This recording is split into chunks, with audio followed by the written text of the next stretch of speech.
Good morning, good evening to wherever you are in the world. Welcome back to another episode of the Coffee Hour, where we're going to go over a lot of stock market news, and there is quite a bit.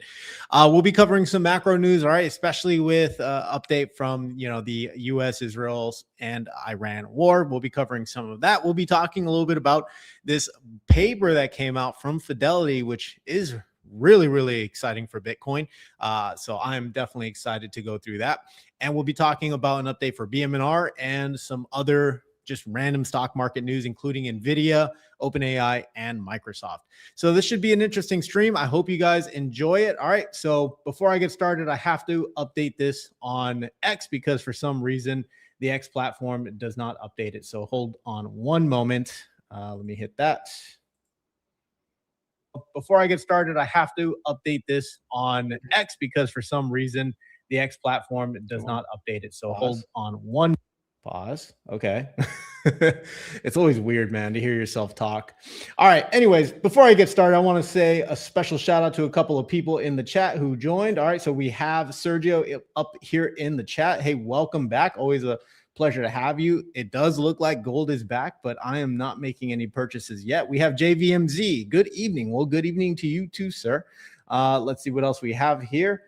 We also have JG3, and I haven't seen you in a bit. Actually, I don't think you've ever actually been on these lives. I do see you in the community in the Discord, so I appreciate you traveling for once. So I actually get to watch these lives and not the next morning. This will be different. Well, you know what? I hope you enjoy this stream. Definitely engage in the chat.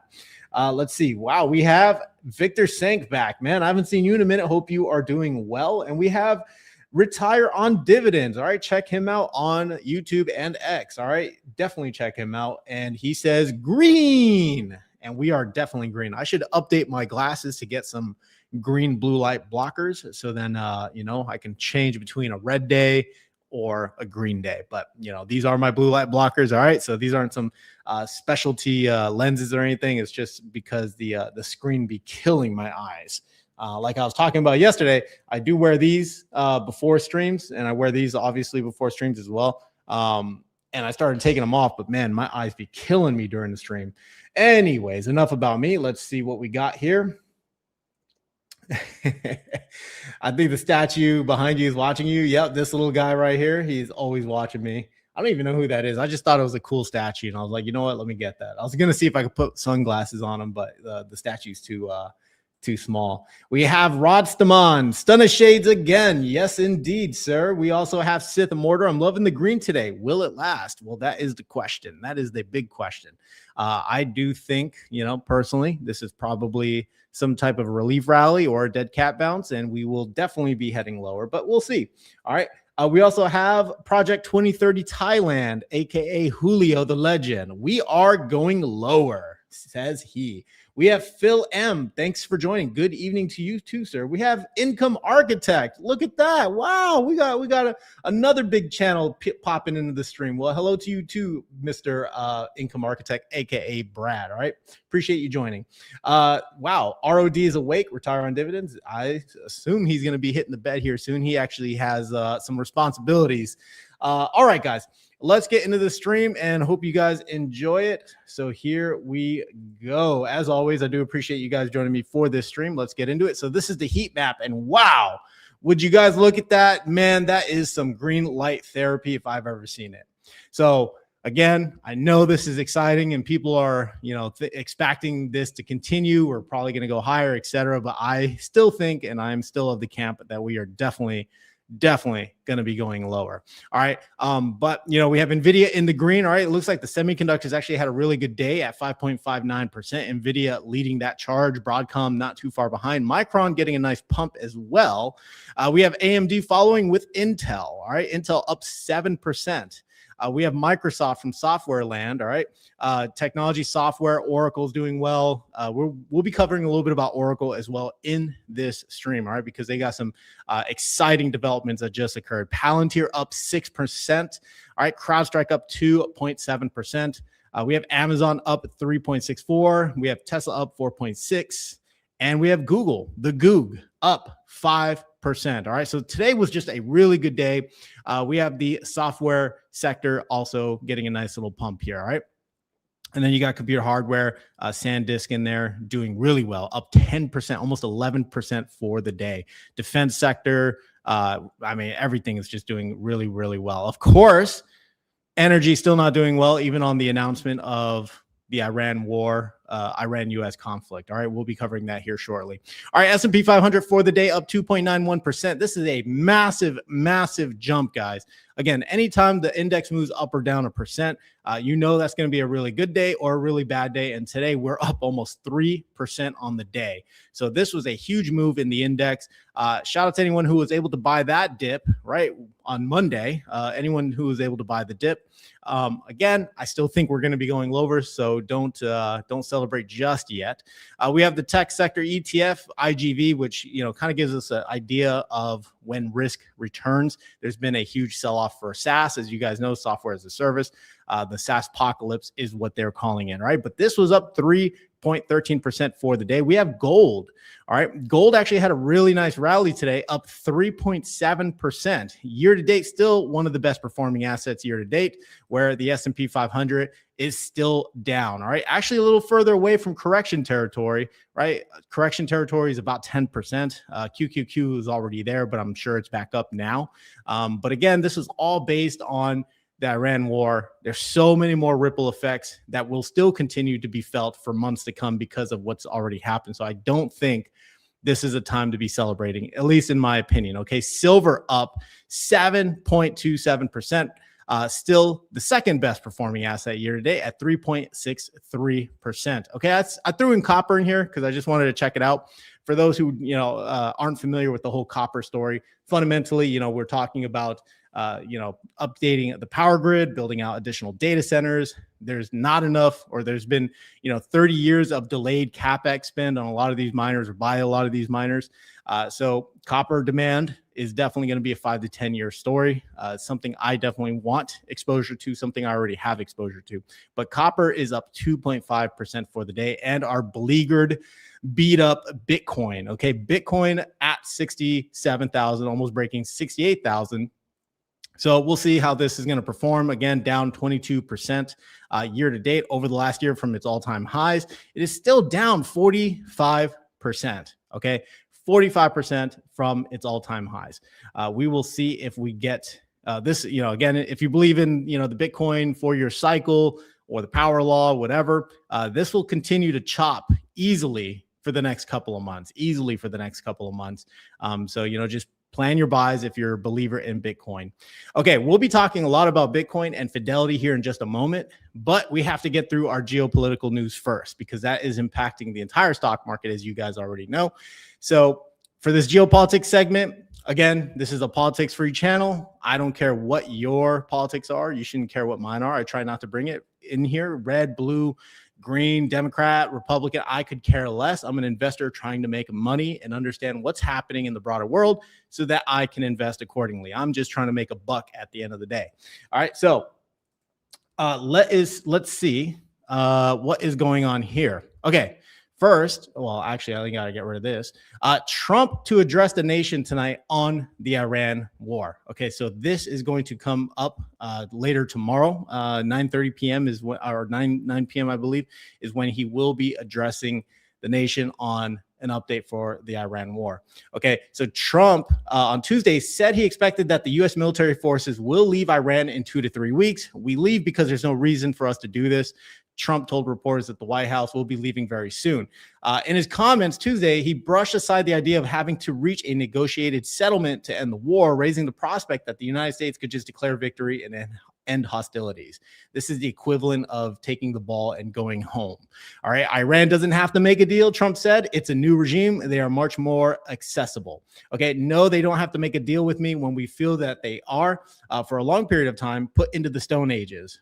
Basically, all of their military industrial complex has been hit destroyed or degraded. Their navy has been pretty much destroyed.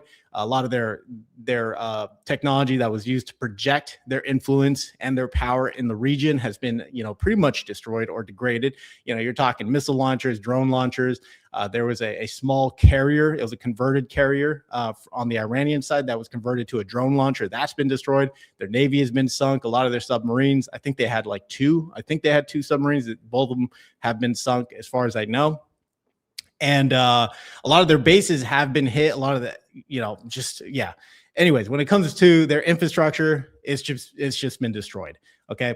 So let's listen in on a quick clip regarding Trump and what his thoughts are. We have had regime change. Now, regime change was not one of the things I had as a goal. I had one goal. They will have no nuclear weapon. And that goal has been attained. They will not have nuclear weapons. But we're finishing the job. And I think within maybe 2 weeks, maybe a couple of days longer to do the job. But we want to knock out every single thing they have. Now, it's possible that we'll make a deal before that, because we'll hit bridges, and we've hit some. We'll hit some bridges. We've got a couple of nice bridges in mind. But if they come to the table, that'll be good. But it doesn't matter whether they come or not. We've set them back. It'll take 15 to 20 years for them to rebuild what we've done to them. They have no Navy. They have no military. They have no Air Force. They have no telecommunications. They have no anti-aircraft systems. They have no leaders. Their leaders are all gone. That's why we have regime change. We have nice new leaders, Peter. Yep. So that's coming directly from Trump. Basically the entire country has been degraded. Full regime has been either annihilated or removed one way or the other. A lot of top politicians have been killed in the first couple of days of this conflict, and then along with a bunch of military commanders as well. So regime change has occurred, is what Trump is saying.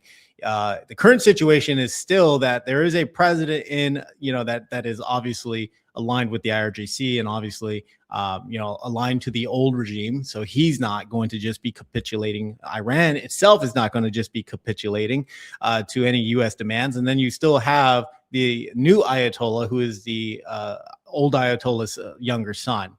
So he is actually still in power, but he has not been heard or seen of in a very long time. There's a lot of speculation. There was, a lot of rumors saying that he was injured, and, he's not dead, of course, and he's still, in power. So more to come from that. So this was the post that sent the markets green. Okay, we covered this in yesterday's stream. It was breaking news, but it was, obviously very late. It came after the market closed. But this was really what sent the markets higher, right? The United States of America is in serious discussions with a new and more reasonable regime to end our military operation in Iran. It was that line, right? If the Hormuz Strait is not open for business, we will conclude our lovely stay in Iran by blowing up and completely obliterating their electric generating plants, oil wells, and Karg Island, and possibly all desalination plants. Desalination is used to produce, water, right? Drinkable water for the population. So none of that has happened yet. Trump has talked about and floated the idea that if Iran does not make some kind of agreement or some kind of negotiation with them, that they will, the Trump administration, Department of War, the military will move forward with these strikes. So there's still some time left between now and then, last I heard from Trump, but we'll find out more on what is actually going through, the mind of the Trump administration once this press conference happens 9 p.m. All right. So Amit Investing, I follow, like I said, I follow him on X, YouTube channel. Check him out. But he posted something really interesting, and I think this is really a great summary. Okay, so 2 reasons we are green today. Wall Street headline last night said Trump is willing to end the war without reopening the strait. That's what this post was. And the second point was Trump post this morning basically confirmed this by telling allies to buy oil from the U.S., not the strait, essentially making the claim that the strait is not really all that important. Now, it's obviously very important, but Trump can't leave Iran with the perception, which I think this is really what it's all about, that they left in order for Iran to feel comfortable to reopen the strait. Okay, he needs to leave with people feeling that the strait doesn't matter, so that if the U.S. does leave, Iran could tell their people that they forced the U.S. out. It'll look like an Iranian victory. And Trump can just tell the American people that we left because we achieved all of our objectives. We beat them down to a pulp, right? Since we destroyed the military, and Iranians are reopening the strait because they're going to need the oil money, right? They're going to need some type of income for their country, right? And a lot of their energy infrastructure has been somewhat damaged, right? Kharg Island hasn't really been hit yet, but if it does get hit, that won't be good for Iran, obviously. And this is not because the U.S. was able to militarily get them to reopen it, which is why he is now downplaying the importance of the strait, right? You guys know just a few days ago, pretty much this whole week, the last 7 days, it was all about reopening the strait, getting that open, global ripple effects, 20% of global shipping, energy, blah, blah, blah, right? And now all of a sudden it's, you know what, that's not important to America's interests. Not at all. That's more important to Asia. That's more important to Europe. That's more important to other nations outside of America, right? So this is obviously going to turn into a bigger problem, because even though these ripple effects, it'll like, America's not isolated from this stuff. America's definitely going to feel this. Europe is, expected to start feeling these energy shocks in the next week or two, right? Definitely going to be feeling them. You already have Australia that's running out of diesel. When they run out of diesel, their food trucks can't deliver food, right? They can't move food across Australia, and Australia is pretty damn big. Jet fuel is more expensive. You have countries in Southeast Asia that are either reducing, going to the office, right? Declaring national emergencies, energy emergencies. You also have gas stations closing up shop. There's rationing of fuel. You have airlines that are cutting a lot of their flights down. So, I mean, this stuff is still there. It's still going to be felt. And again, you still have a lot of, of the Gulf countries. Iran, excuse me. You have Saudi Arabia, Qatar, Bahrain, Kuwait, UAE. A lot of their energy infrastructure has been hit and is offline, and it's going to take weeks, months to get that stuff back up. Anyways, the market doesn't care about anything other than a straight opening, and today, for now, the market feels that there may be a better chance of it reopening, which is why we seem to be green until the next headline. So I'm in full agreement with this kind of analysis, because this is everyone, like, the market is green on the hopes that this Iran conflict is over. But the ripple effects will start to show, and the cracks will definitely start to show. All that stuff is still there. And this is why I think we're still going to continue going lower. This little pump here, dead cat bounce, relief rally, whatever, or maybe this climb higher, who knows? But I am still of the camp that we are definitely going to go lower.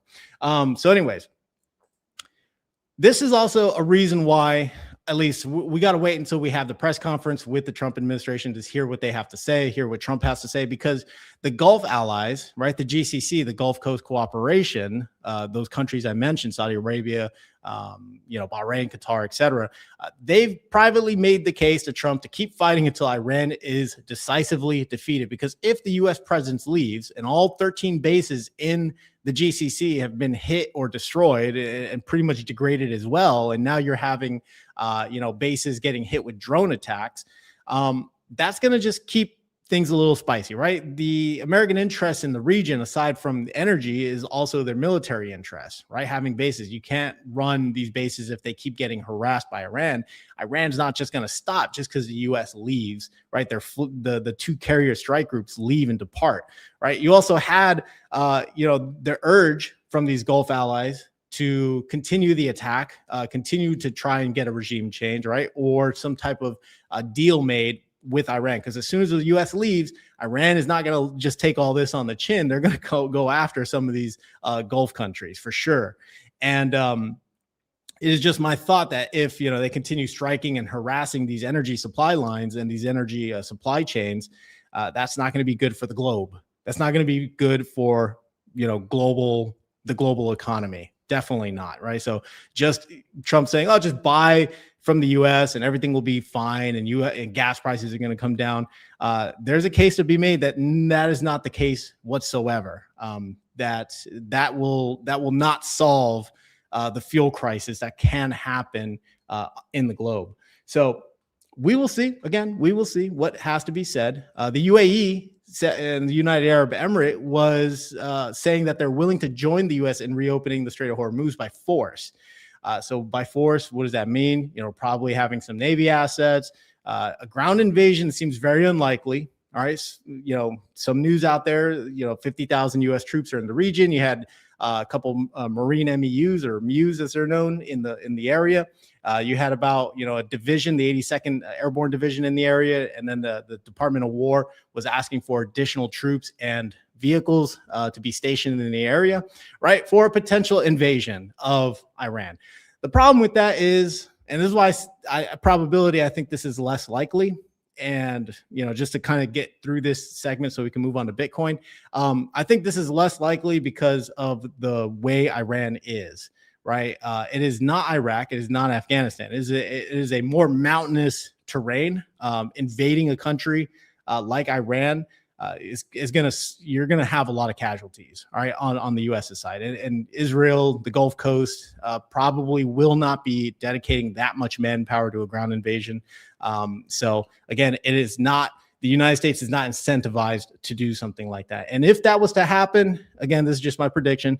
If that was to happen, again, you're gonna have a lot more negative news come out, and we have midterms this year. Okay, we have midterms this year. Trump wants to win the midterms. Trump is looking at the stock market, and he's looking at oil, right? Definitely looking at oil. Let's take a look at futures. See, you guys can see right here that energy is still up. Energy is still above $100, all right, for oil. So this is not coming down anytime soon, even if the strait was reopened, right? There's going to be conditions. Who's going to be allowed through, who's not going to be allowed through. If you're allowed through, you're going to have to pay the toll, right? That's what Iran is trying to shoot for. They want complete control of the Strait of Hormuz so that they can start charging these tankers, fees, start charging countries fees for transiting, right? So how's that going to go? So there's just so many unknowns right now. And again, as happy as I am to see a green market, I think there's a lot of variables and a lot of questions left unanswered. So anyways, with all that said, that's the geopolitical, side of the stream. Let's check the comments here real quick. Let's see. Farouk, man, welcome back, dude. I haven't seen you in a minute. I have not seen you in a minute. Let's see. I want to make sure I get some PG comments. Pete Hegseth, Morgan Stanley, money advisor, tried to buy $10 million of defense ETFs before the bombing. The USA is never leaving the Middle East. Yeah, so that was news against Pete Hegseth, was that he basically front ran all of this and tried to, allegedly try to have his advisors buy, defense ETFs ahead of all the bombing and ahead of the war, right? So that's obviously insider trading. Let's see, from MJ Bowhunter. Hey, welcome back. Appreciate you joining. Our market is much stronger than people realize. You can't really pay attention to the news media because they have an agenda to make things look worse than they are. Months from now, people will. I would agree with that. People will be saying, I wish I had bought XYZ back in April. That is a good point and a very valid point. I do agree with you 100%. Every single day, there's going to be news, right? There's going to be news that shakes a lot of people out. If you're a long-term investor, you have conviction in, a name or two, an ETF, a stock, whatever, right? You need to hold on to that conviction for dear life. Don't let the short-term noise really dissuade you. But I think it is important to at least understand what's happening, at least look through the noise and try to find some type of signal.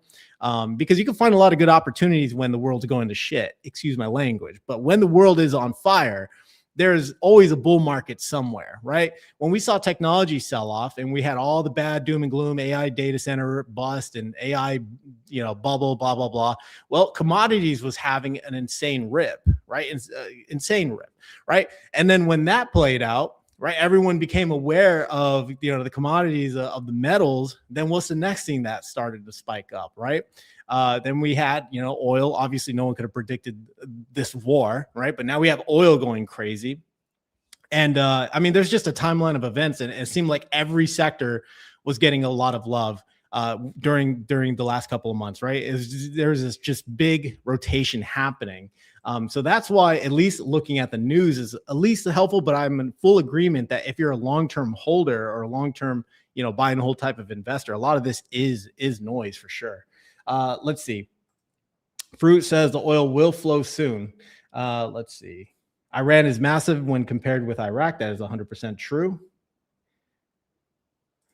From Wolf, is it for invading Iran or invading and taking Karg Island, controlling the oil output of Iran through the island? So, I mean, this is just a thought. I mean, why would you take Karg Island knowing that there's going to be a full threat of Iran right over the horizon across the ocean that can bomb the living hell out of that place?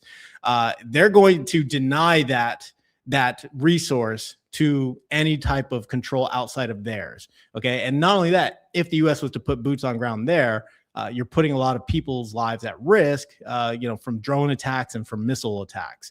So that is why, again, I think that would be kind of a foolhardy move. But again, I'm not a military strategist, but, we have Trump saying that instead of taking over Karg Island, they'll just blow it up. Right. We've seen this before during the Gulf War where, the media was televised, there's going to be an amphibious landing at, in Kuwait. And that's where all the U.S. Marines are going to be and blah, blah, blah. So the Iraqis positioned themselves along the coast when the attacks actually came from the south and the west.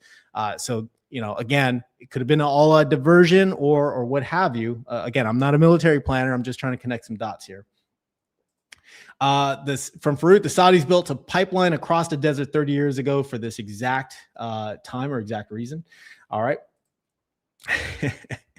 Skeptic says we are PG, and I see we also have Citizen of the Year in the chat. I like the way he just casually mentions dropping bombs on bridges. They have nice bridges. Yep, that's what Trump said. Absolutely insane. Okay, guys, we're going to be moving on to our Bitcoin segment. So that was our more geopolitics, Iran war update. Again, more is to come. There's always going to be breaking news. As soon as I ended the stream yesterday, there's a bunch of news that came out. You have the Iranian president that says, hey, we have no negotiations taking place. We're just talking. Whatever the hell that means, right? Whatever the hell that means, we're just talking. They're using a lot of intermediaries from Pakistan to help with mediating this conflict, but no negotiations have taken place according to the Iranian president. And again, you have our president, United States president, saying no negotiations are taking place, right? So who do you believe? Who makes sense? Is this all a taco? Is this all a lie? What is actually happening? And really, I heard a good piece of advice. I forget the channel name, but they basically said you don't have to look very far. Just look at what's happening, right? Look at what's happening, and you'll know exactly if talks are taking place or not. The strait is still closed. They're still dropping missiles on U.S. bases and interests in the area. As a matter of fact, some drone strikes just happened today. The United States and Israel are continuing to bomb Iran. So, there's no ceasefire in place. They're still going at each other's throats. All right. So moving on from that, let's see. So from William Landlord, hi, Eugene, are you still buying your index-based cover call Anchor or no? I haven't added to XPay. I think that's what you're referencing. I haven't added to XPay in quite a while. I don't even know the last time I bought it, to be honest. I think it was probably last year, the last time I added to it. I am looking at OVL, ticker OVL. From Liquid Strategies. That is a ticker that I am very interested in and I'm keeping an eye on. I want the index to go at least down 10%, if not 15% before I deploy my first batch of capital into that ETF. So we'll see.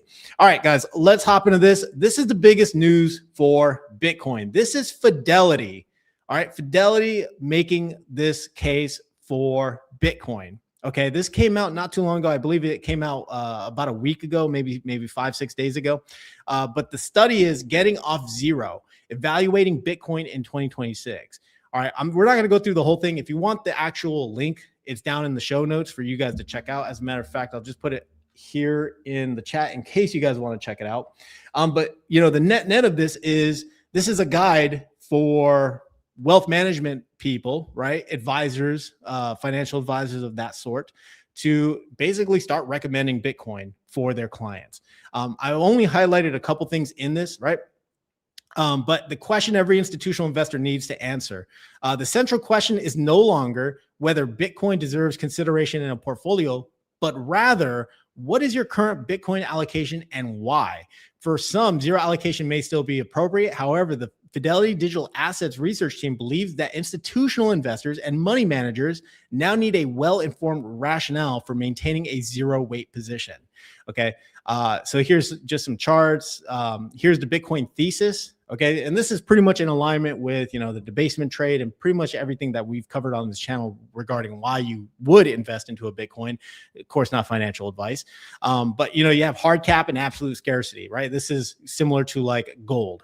You have scarcity of the asset. There's only 21 million Bitcoin. There will never be another Bitcoin that's created after the 21 million, right? It's also a hedge against monetary inflation. And they give you kind of, you know, some input on what monetary inflation is, because some people get that mixed up. But, you know, monetary inflation could be, you know, policy driven by governments. Okay. We already know that the US government is printing like it's going out of style.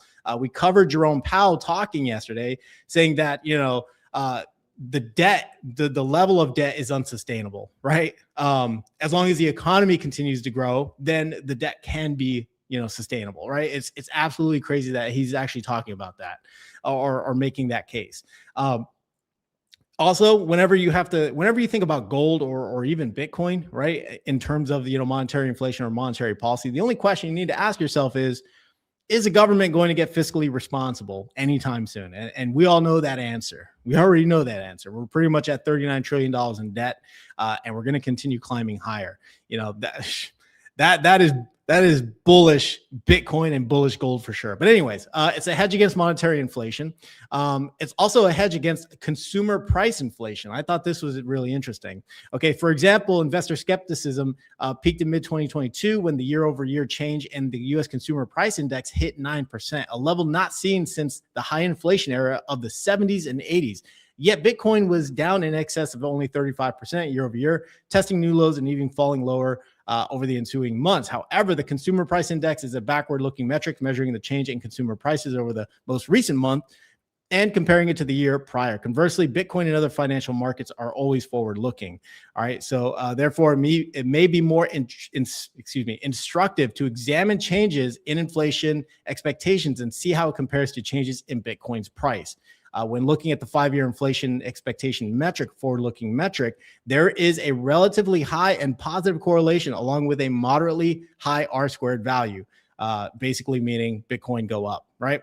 700% increase in the price of Bitcoin. All right, so what about gold? So they also included a case for gold in here, and why, you know, even if you have gold, you could still have Bitcoin. You could still absolutely have Bitcoin in your portfolio. If the objective is to hedge against monetary inflation or currency debasement, why not simply just use gold to fulfill the role in the portfolio? Fidelity Research Assets or Digital Assets Research finds that Bitcoin and gold share many asset and investment characteristics, including scarcity, expanding perception as monetary goods intended to preserve the value of your purchasing power. However, the two assets remain distinct enough, supported by different market participants. You know, you have kind of the baby boomer generation, the older generation that, you know, has a deep belief in gold, store of value. You have more of the younger, newer generation, probably the Gen Zers and up, who grew up with Bitcoin, grew up with, you know, well, Gen X too. Yeah, Gen X also exposed to this. But more so the millennials, the Gen Zers, you know, they grew up with crypto, they grew up with Bitcoin, they grew up with Ethereum, right? So you're having this huge divergence between the two, basically between the two camps. However, the two assets remain distinct enough, supported by different market participants and investor subsets, that they continue to exhibit relatively low correlation over longer time horizons. All right. Perhaps counterintuitively, Fidelity Digital Assets Research views this as a positive. The low correlation suggests that there may still be an opportunity to add non or low correlated asset, i.e. Bitcoin, to a portfolio that already holds gold, potentially enhancing the portfolio's overall risk adjusted returns. Okay. Some more stuff, you know, portfolio diversification. They have Bitcoin here, but it gets a little more interesting down here. So they talk about good volatility and bad volatility. All right, there is a difference.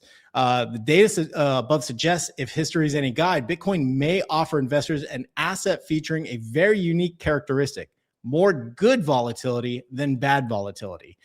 which I thought was really, really interesting about this paper. Okay, then they go into portfolio sizing, allocation to Bitcoin.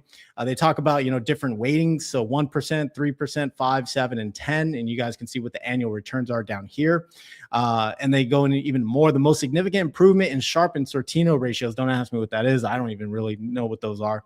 When moving from a 1% to 3% allocation, a point explored more analytically later in the report. You see additional, 1, 3, 5, 7, and 10 over a 5-year period using a 60-40 portfolio. And where does a Bitcoin position come from? Let's see. So here's some annual returns. Again, 0% or 10%, 5 and 5 from the 60-40. So stocks and bonds, or 10% from stocks, right? This is your annual return, or 10% from bonds, right? So you're basically taking some allocation from those two parts of a portfolio, and they give you the annual return, volatility, the Sharpe ratio, Sortino, and max drawdown. Okay, so adding Bitcoin can actually enhance a portfolio's return, right? That's their case. That's what they're talking about. Okay, how should the portfolio be rebalanced? As with the funding analysis above, this section examines a hypothetical portfolio with 10% allocation of Bitcoin, blah, blah, blah, yeah, yada, yada, yada. So anyways, I wanted to show this because this is the first paper I've seen come from an institution. If you guys know of any, please put it down there in the comments. But this is the first institutional paper I've seen where they're making the case for Bitcoin. And they're kind of telling wealth advisors, financial advisors, et cetera, institutional investors, you need to have a good reason for not having any Bitcoin exposure, right? And if you don't have it, you need to ask why. Alternatively, if you're going to have it, you should also ask why as well. And the benefits, they kind of go over the benefits in this paper. So I thought this was a really, really well done paper. Again, I have not seen one from Vanguard. I've not seen one from Schwab. I've not seen one from any of the bigger names. So this is, in my opinion, very, very bullish for Bitcoin, because if the institutional players, right, you have Morgan Stanley that's dropping their new Bitcoin. I think it's MSBC or something, MSBT or something, whatever their new Bitcoin trust fund is coming out with. If Morgan Stanley, Vanguard, Fidelity, Schwab, if they all start recommending to their clients, hey, just have at least a 1% allocation to Bitcoin in your portfolio, that's a lot of passive income into Bitcoin itself, right? Because these ETFs are going to have to buy Bitcoin, right? They're going to have to buy Bitcoin at spot price. And that 21 million, Bitcoin is not going to increase, right? So you're going to have the scarcity. So I think it's very, very bullish for Bitcoin as a whole, definitely as an asset in a portfolio. So I just want to check out the chat here. Let's see. Oh no. OVL, my advisor, used to steal $2 million from me. Damn, dude. I'm sorry to hear that. I am so sorry to hear that. Put the lotion in the basket. Oh my God. Okay. So Farouk, you have some bad blood with liquid strategies, man. I'm sorry to hear that. So what do you think from Padre? What do you think of the 317,000 qubit news from Quantum being able to crack all encryption in 9 minutes? Me personally, I think I think it's FUD. I mean, I think in theory it's nice that it can happen. It's not going to happen tomorrow. I think it's FUD. I did see a little bit of those articles coming out. I haven't read through them, to be honest. I did read some of the ones that Sergio had posted in the Discord. But here's the thing, at least for me, right? Here's the thing. By the time, and Sergio hit on this point as well, by the time that stuff happens or comes out, you're going to have quantum proof wallets that come out. And being BlackRock, being Fidelity with FBTC, IBIT with BlackRock, or MSBC or MSBT, whatever it is for Morgan Stanley, or even ARK, right, through 21 shares. That's their problem to figure out. They're the ones that are going to have to work with the custodians to make sure that their stuff is quantum proof at that time, right? So I personally have nothing to do. I don't have to do anything. If I owned a wallet, right? If I owned a hardware wallet or a cold storage, whatever you want to call it, yeah, I'd have to be worried about that stuff. But for me personally, I don't. Also, there's also the thought that if quantum comes out, right? If quantum comes out, let's say governments start shooting for quantum, start getting their own quantum labs started up and everything else. what do you think is more attractive? Are they going to attack, Bitcoin, or are they going to attack governments, right? Break their encryptions or go after banks, right? Break governments, go after their trade secrets, things like that. Companies, all the defense contractors, they're going to go after those trade secrets, right? If they, by the time that quantum comes out, you're going to have already quantum proof encryption, hopefully at that point. So again, I think it's an arms race, but it's kind of a lot of FUD. We'll deal with it when we deal with it. Am I going to sell all my IBIT shares or get out of Bitcoin entirely or get out of Ethereum at this point because of this? No, because, whenever, what is it? I can't remember the exact phrasing. But it's like when one person comes with a stick, another person is going to come with a rock. Then the person with the stick is going to upgrade it to a catapult, and then the person with a rock is going to upgrade it to a gun, and then it's just going to be a never-ending race between the two. So I'm not personally worried about it, at least not for the next couple of years. Even if it comes faster, they're saying quantum could come out in 2029 versus 2035. Well, that's a problem for BlackRock to figure out, for me personally, in the next, couple of years. It's nothing I need to personally be worried about. So that's just my thoughts on it. I haven't done a whole lot of research into quantum. I know right now in its current state, it's pretty much a nothing burger. Like it can't really do what it's, what people are thinking it can do.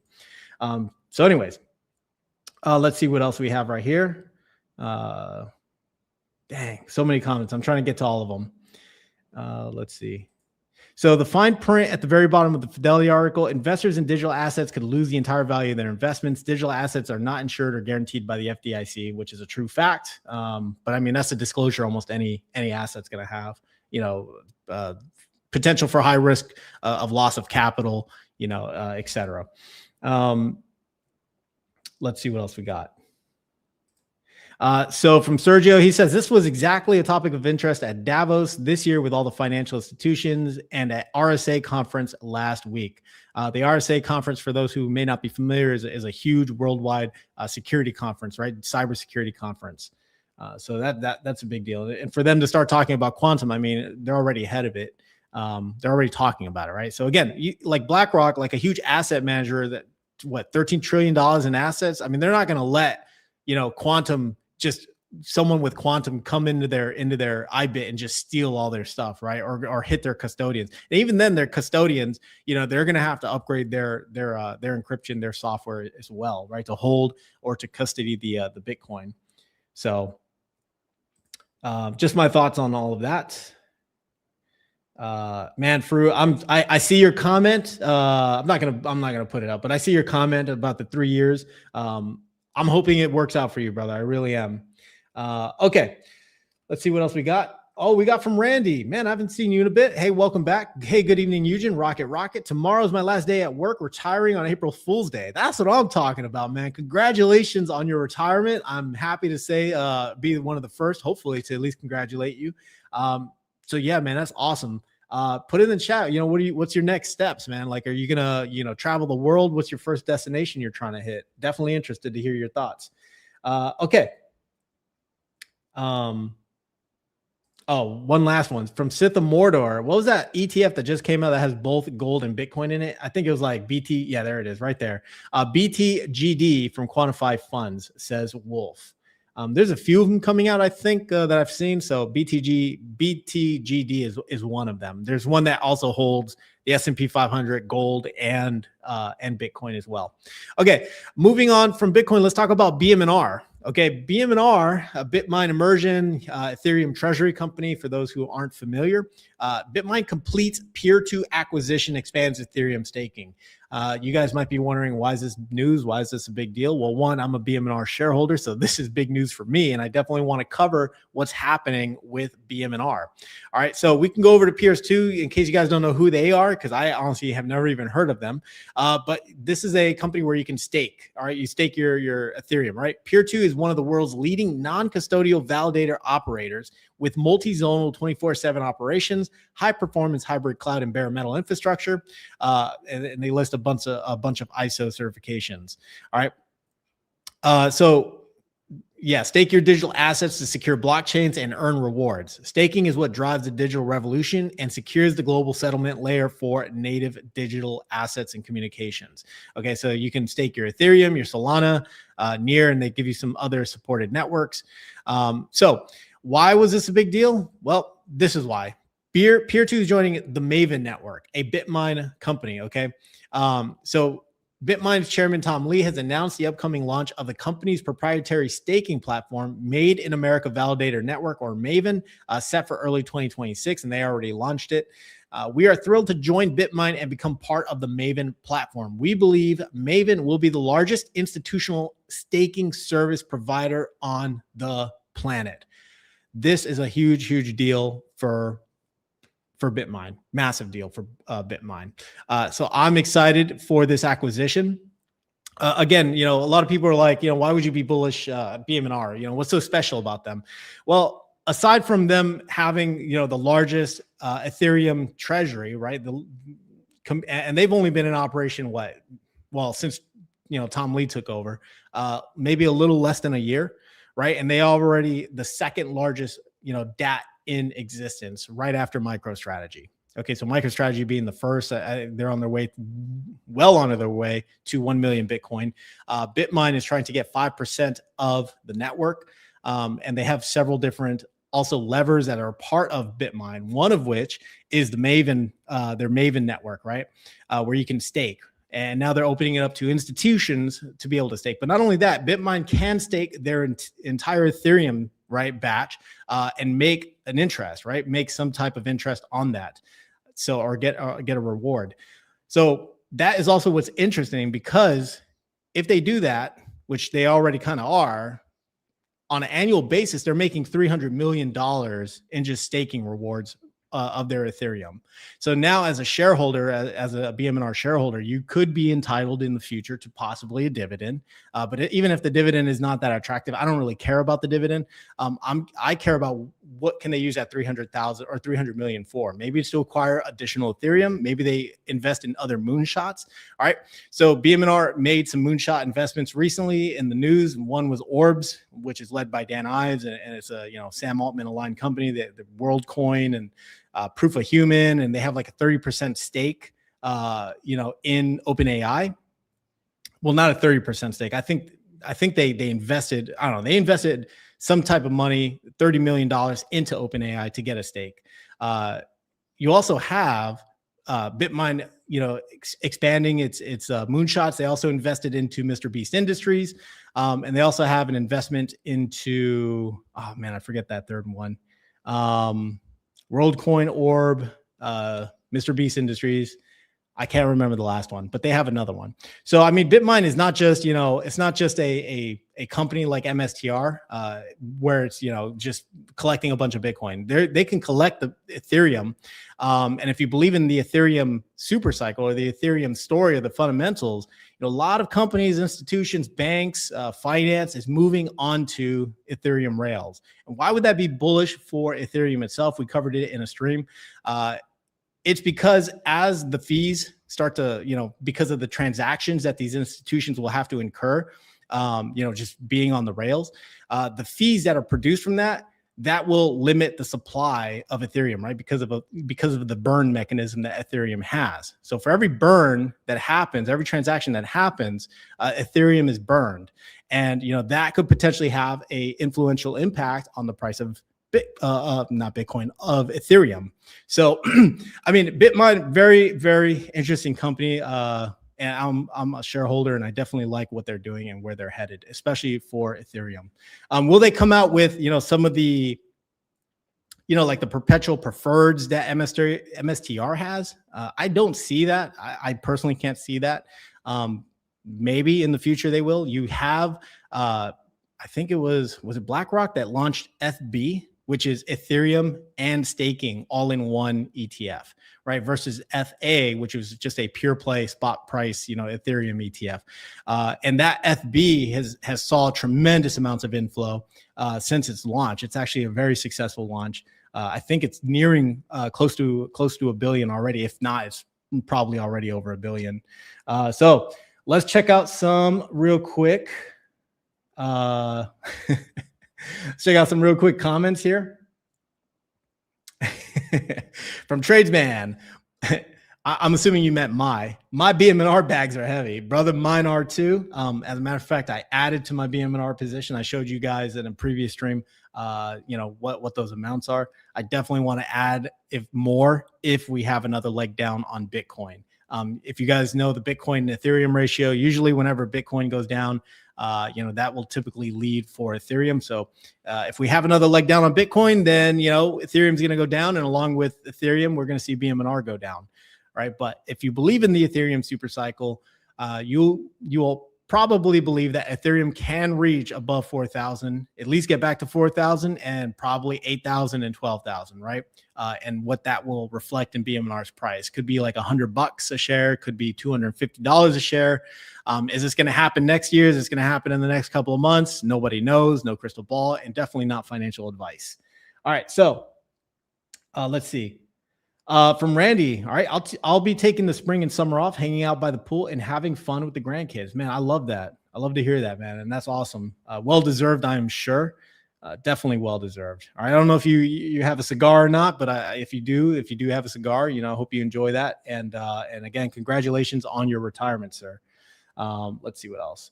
Definitely not being at the desk, right? Working every single day, living by an alarm clock is definitely a different experience. Definitely a different experience. We have from Farouk. Randy, I retired 3 years ago. You're going to love it and hate it, but you're going to be fine. I will say, for me personally, I'm not retired or anything like you studs. But I have been kind of just giving this life La Vida Loca kind of treatment. I haven't worked a W-2 since August 2024. So I've kind of just been, out and about. It is totally different when you don't have a set schedule, right? When 8 to 10 hours, for me, it was 12 hours, Monday to Friday are completely open and you don't have emails to answer. You don't have people you need to be responsible for. You got no projects in the lineup, right? At least for me, this is why I like to do YouTube. It's just a nice getaway. It's a nice, break in the monotony of, being semi-retired, I suppose. But anyways, we also have from Padre, May Van down by the river. I know that. Nice. All right, guys. Let's move on from this. All right, so that was our big Bitcoin and Bmnr news. Okay, let's hit on just real quick why Bmnr's acquisition of Piertwo is important. Bitmine Emerging Technology acquisition of Piertwo is a strategic move to power its Maven network staking platform, allowing the company to control its own institutional-grade Ethereum staking infrastructure rather than relying on third parties. So this could also be accretive to Bmnr, i.e. its shareholders as well. This acquisition aims to maximize staking rewards, approaching 300 million annually, and solidify Bmnr's position as a major player in the Ethereum staking space. So absolutely awesome for Bmnr. All right, so we're going to listen to Kathy Woods. All right, she hasn't really been on the channel, featured on the channel as much. Last time I actually talked about Kathy Woods really at all was last year when she made the prediction that this year would definitely be rocky for software AI. I had also mentioned that, and a lot of people were saying Kathy's full of malarkey. And now here we are today, damn near close to a correction. Okay, so we'll see what she has to say. Some news coming out of ARK. Basically they are adding OpenAI to 3 of their ETFs. So this is big news. They haven't bbeen added. I looked at ARK-K, which I would assume would be the one ETF of all of them to have it. But the weird thing is OpenAI is not public, so I don't know how they're adding OpenAI to these ETFs, right? Because ETFs are typically public. I wouldn't be surprised if it's in their venture fund or their private fund, but they said 3 ETFs. So what 3 ETFs? I have no idea. I checked the holdings. They're not updated as of today, but let's listen in. AI to 3 of our ETFs, ARKK, ARKW, and ARKF. So with that, welcome, Sarah, and I'd love to ask you a few questions so that you can bring the story more to life. Kathy, so good to be with you and delighted to be helping you make this announcement today. That was it. That was the announcement. Really, I just needed that clip so I can get a sip of coffee. So anyways, yeah, are you excited? Are you guys, believer of Kathy Woods? You think this would be something you'd be interested in now that it has exposure to OpenAI? And speaking of exposure to OpenAI, how is that VCX ETF doing? Let's take a look. So this one, we covered it. It had like a 1,500% climb because they have, some exposure to SpaceX. They have exposure to OpenAI, to Anthropic, to Anduril, a lot of hot names in there. And of course, like we've all learned already, that usually a steep incline is met with a very steep decline. And that's exactly what happened. All right. So this fund, this ETF was up 1,500%. Now it's not up 1,500%. So still something interesting. I don't know. It's still something that people might be interested in. It sucks if you bought way at the top at $380, and because now you'd be down about 70%, 65%. But this ETF had come out and it gives you, kind of indirect exposure. Well, I would say direct exposure to those really, really hot AI names: Anthropic, OpenAI. You have Anduril, and you also have SpaceX up in there. And SpaceX, OpenAI, and Anthropic are all expected to IPO sometime this year or maybe the first half of next year. There was news that Tesla, SpaceX, that they want to open it up more to retail, right?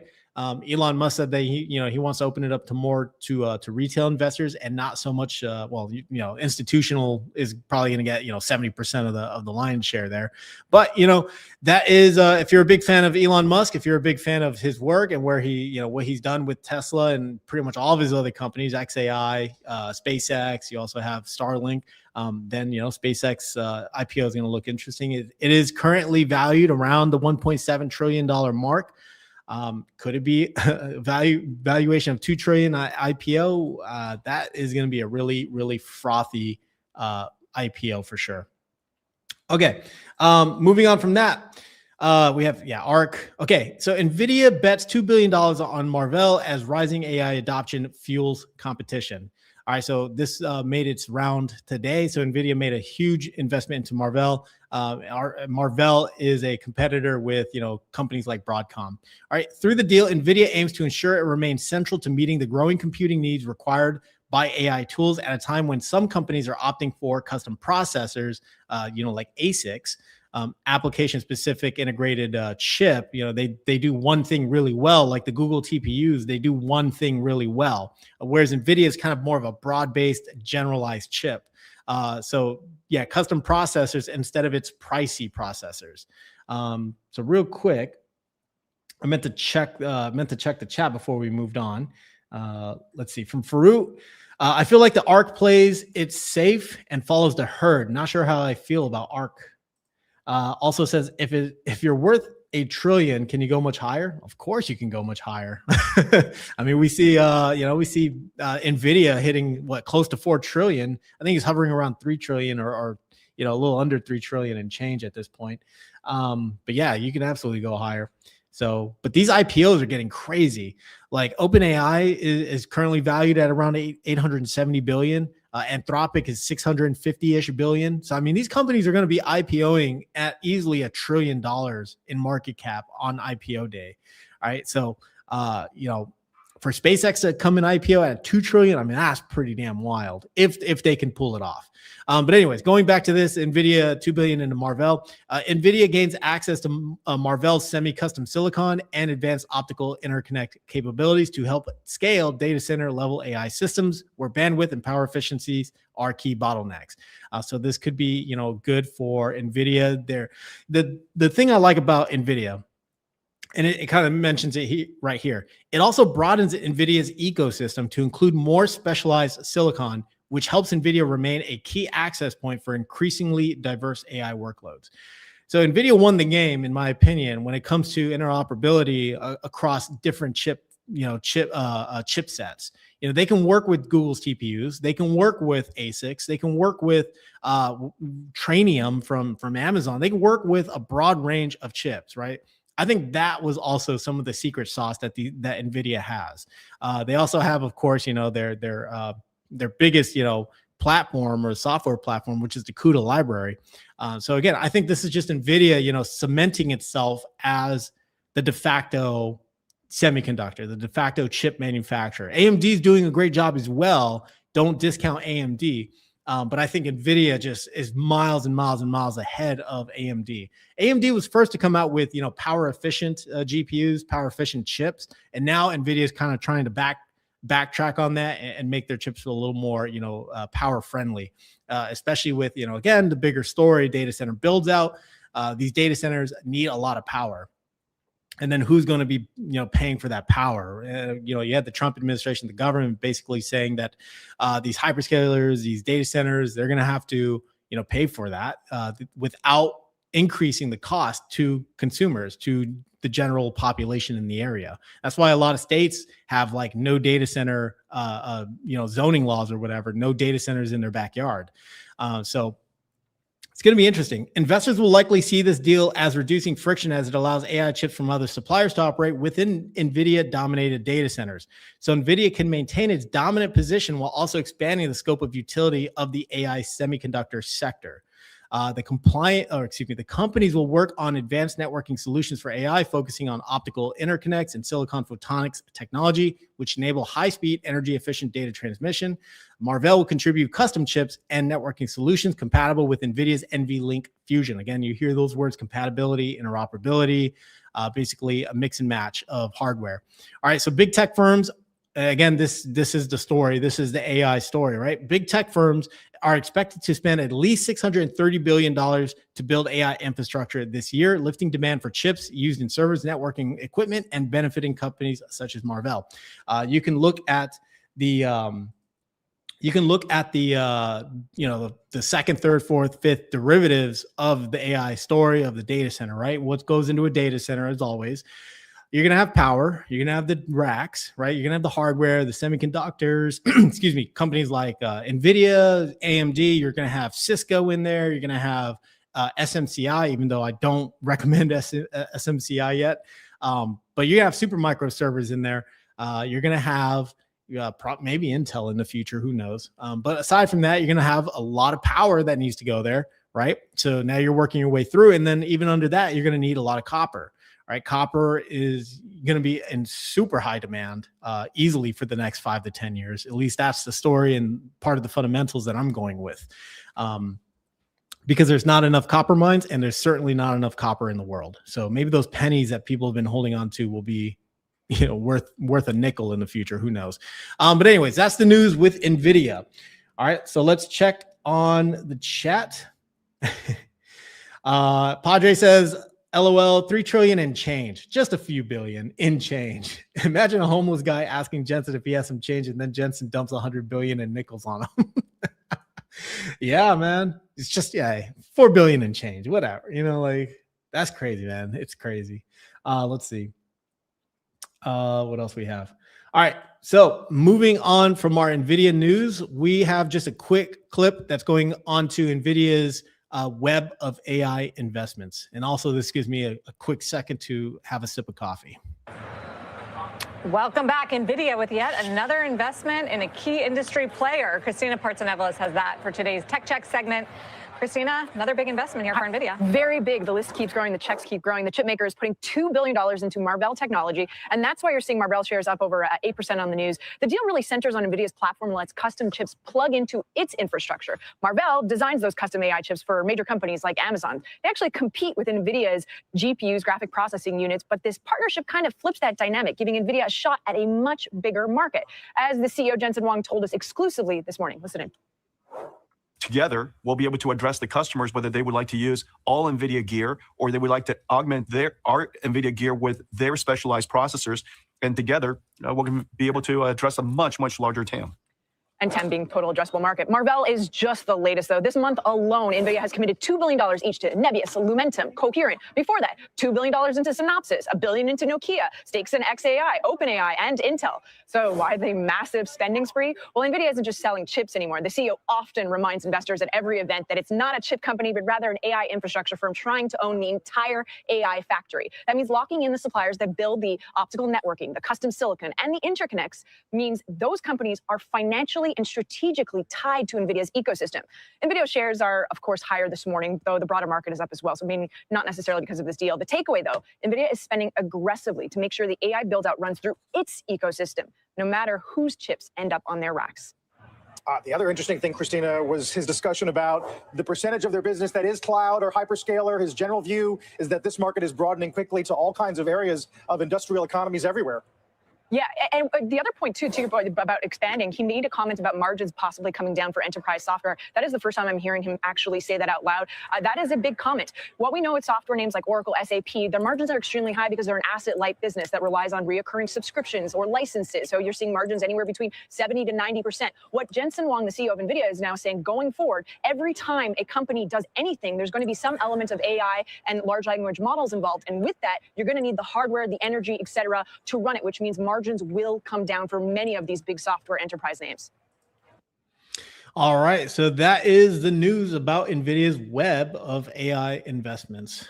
I am with Farouk as well. I'm super bullish on NVIDIA. I do own, again, the Roundhill NVDW ETF, but I have been toying in the back of my head with actually buying common stock. We'll see. We will see. And if I do, of course, I will let everybody on the stream know at some point, I guess. Depends if it goes up or down, right? Because I don't want to look like an idiot that bought too early. So I'll wait till it's in the green and then make an announcement. No, but seriously, I'm very bullish on NVIDIA. All right. I've been super bullish on them even through Liberation Day when there was all this stupid, silly FUD out there. Even from YouTubers saying, oh, NVIDIA's dead. The data center bubbles popped. They're all dead now. And you had CNBC pundits coming on left and right saying it's all over for NVIDIA. Data centers are going to stop being built, which was an absolute clown show because if you looked at NVIDIA, right? If you looked at NVIDIA and saw where they were during Liberation Day and the huge sell-off, I mean, they had a 2x return just within that year, right? They were not a 2x, excuse me. They had a 1x, right? So you got almost 100% return on your money that same year. So absolutely ridiculous, right? So is NVIDIA price not really cooperating right now? Yes. Is there some, narrative headwinds happening right now? Yes. But is there anything fundamentally wrong with the company aside from, them spending money like it's going out of style on, circular financing and investing in all these other tech companies? Maybe, right? Maybe that's all left to be seen. We have to see how all of this is going to play out. Can two things be true at the same time? Is there an AI bubble or not? And I mean, two things could be true at the same time. Maybe there is an AI bubble for certain companies. I don't think Bitcoin. I don't think Nvidia is one of them. So, anyways, let's see what else we got. So we also have Microsoft up in the news. All right, Microsoft closes worst quarter, and I see we're pretty much at the top of the hour and 6 minutes. So I'm going to try to breeze through these last couple of articles. All right, so Microsoft closes worst quarter on Wall Street since 2008 on AI concerns. So real quick. Actually, I'll just read the summary instead. Microsoft lost almost a quarter of its value in the first 3 months of the year, its steepest quarterly drop since the 2008 financial crisis. Concerns about the company include the return on investment for artificial intelligence buildouts and the adoption of Copilot. You guys know Microsoft has been pouring money not only into OpenAI, but also into the build out of data centers, right? And there's a concern there by investors that there's not going to be a return on investment. There's not going to be a return on investment for a long time or at all. That is one of the big things. There was a thing in here I wanted to mention. Let's see if I can find it. So this is their relationship with OpenAI. So it's a reminder that among tech hyperscalers, Microsoft was viewed as an early mover in generative AI due to its 2019 investment in OpenAI and strategic partnership with the startup. But the companies no longer have an exclusive arrangement when it comes to cloud infrastructure and are now competing in a number of areas. In February, OpenAI announced a service called Frontier that the company said helps enterprise build, deploy, and manage AI agents that can do real work. All right, so now you have Microsoft competing with OpenAI when Microsoft has a huge, substantial investment in OpenAI. Microsoft has been trying to build a larger revenue base from productivity software with the Microsoft 365 Copilot AI add-on, but so far, only 3% of commercial Office customers have licenses for it. I've never used Copilot. I don't think I ever want to use Copilot, to be honest. And one of their biggest customers, the U.S. government, they have Copilot completely disabled on all of their workstations. So because now they have not only OpenAI that you can use on their network, but you also had Claude or Anthropic. They also have their own, between the branches, you have the Army, you have the Air Force, you have Marine Corps, etc. The Air Force had their own AI, AI, not model, but their own access to, I think, OpenAI. I want to say it was OpenAI, to ChatGPT, right? People weren't just going to ChatGPT or OpenAI.com and then turning on the chat platform, right? They have their own specific link that they can use. So interesting, very, very interesting stuff for Microsoft. Again, if people were looking for an entry point into Microsoft, this could be that opportune time. Will it go lower? Left to be seen.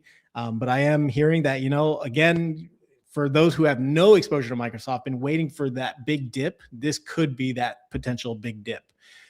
Okay, so Oracle cutting thousands in latest layoff round as company continues to ramp up AI spending. Oracle's been hit like no other. Their stock has just been getting pummeled.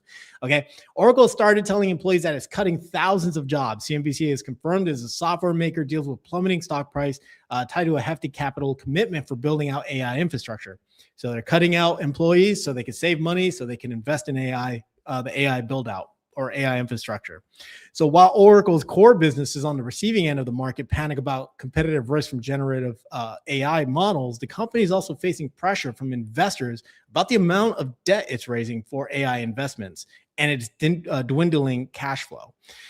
So in January, Oracle announced plans to raise $50 billion in debt and equity, and that's when we saw Oracle just completely sell off.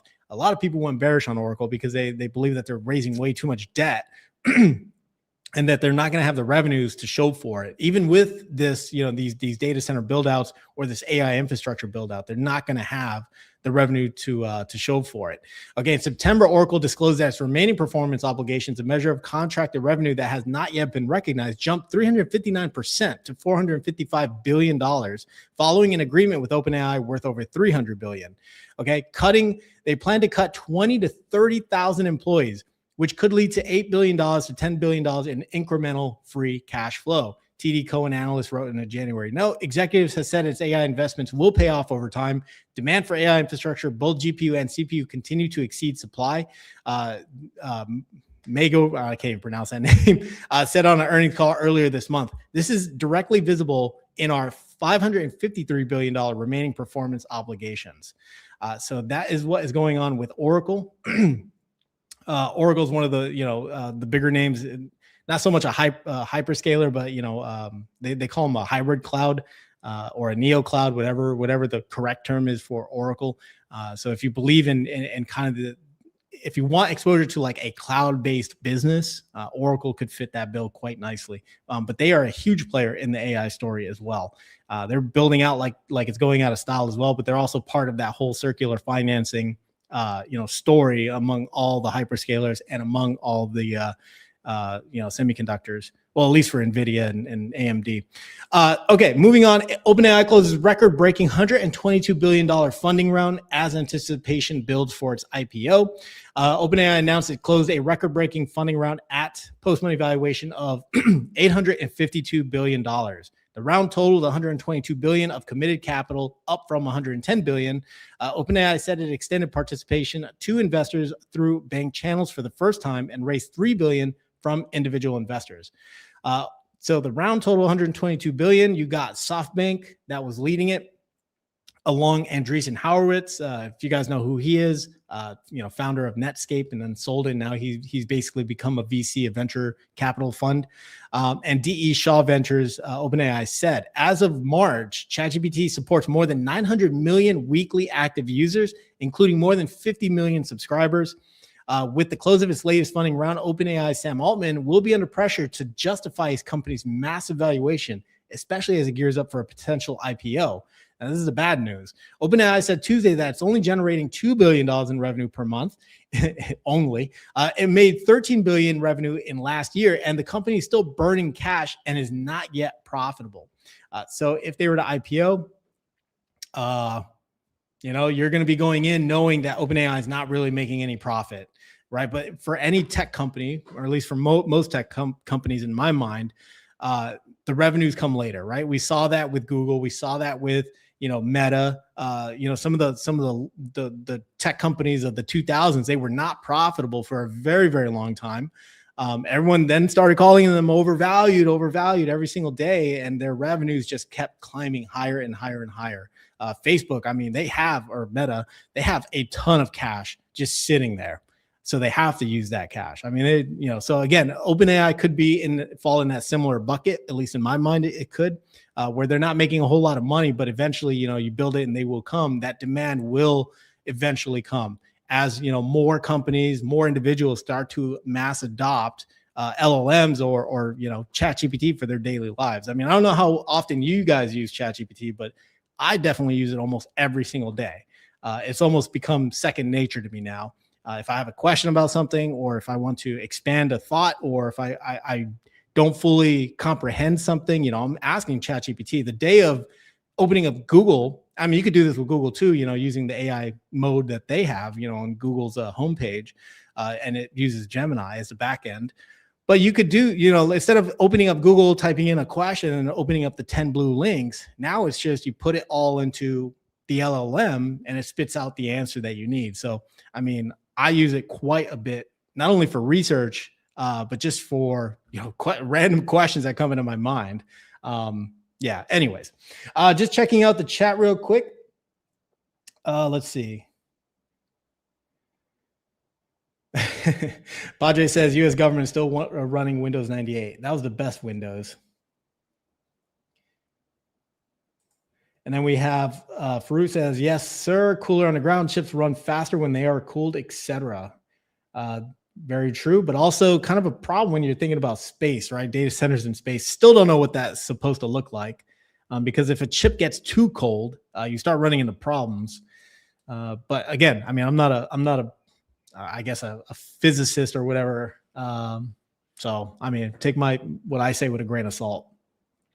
I just know, having worked with technology, that if ACs, the ACs, the HVAC you have in a data center, if it gets way too cold, it can actually start impacting the performance of the chips.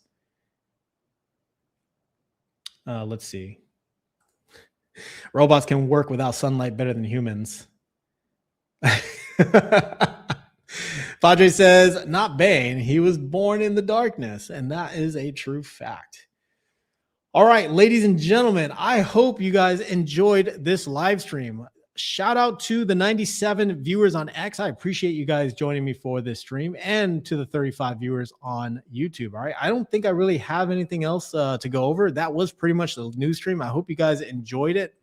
And let's just check futures real quick, because I wonder if we're going red. It looks like we're still green.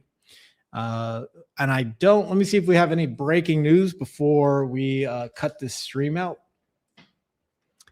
Let's see.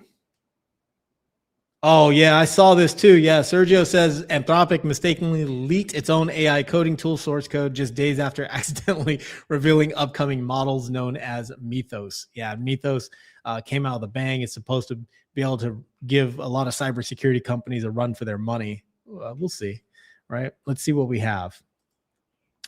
Breaking news. Let's see if we got some breaking news. All right, so no breaking news, which is good news, because with our current administration, you just never know. Let's see. Wall Street Journal is reporting that the UAE, which we covered, wants to join in on the fight. Let's see. And did you guys catch what Warren Buffett, what he was talking about? He's made a lot of money with Apple, and he's not buying anything. He's not buying anything even with this dip. So, Berkshire Hathaway is sitting on billions and billions, tens of billions of dollars worth of dry powder right now, waiting for that big legendary dip to happen. Let's see. Oh my God. So Speaking of OpenAI, from Polymarket, OpenAI's internal projections reportedly show the $122 billion they raised today gives them as little as 18 months of operational runway before they need to raise again. How crazy is that? How crazy is that? They're going to get 18 or $122 billion, and that's only going to give them a year and change of operational runway. How do you blow through $122 billion? Man, give me $122 billion. Okay, let's see what else we got.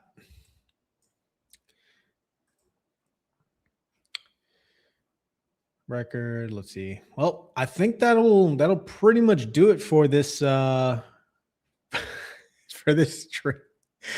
Ah, man, I'm not going to post that one. That one's pretty bad. Anyways, guys, I think that'll do it for this stream. I really got nothing else. Let me just check the comments one more time. Cooling data centers is a major problem. Mythos, that's an interesting name, says Skeptic. A complex system of beliefs. And we have Fruit saying up.